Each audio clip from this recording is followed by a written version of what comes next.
un des axes de ma campagne, c'est effectivement de mobiliser les jeunes.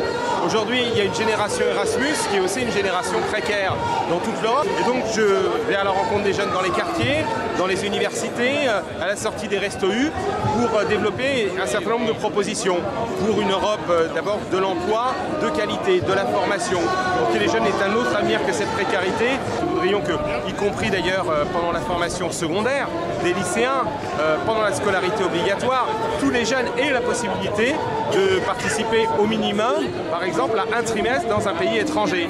Que les jeunes qui sont en formation professionnelle, qui sont dans les IUT, qui sont en BTS, puissent eux aussi, à travers un Erasmus apprenti qu'on a commencé à développer, mais avec des moyens insuffisants pour l'instant, puissent aussi faire une année ou un semestre de formation à l'étranger.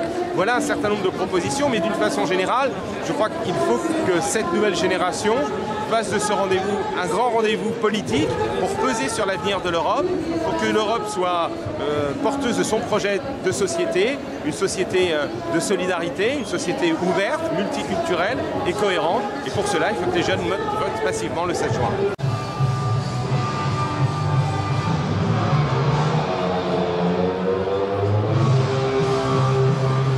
Devant vos yeux, c'est le MJS et le Parti Socialiste qui défilent, toute la famille socialiste est rassemblée pour défiler pour ce 1er mai.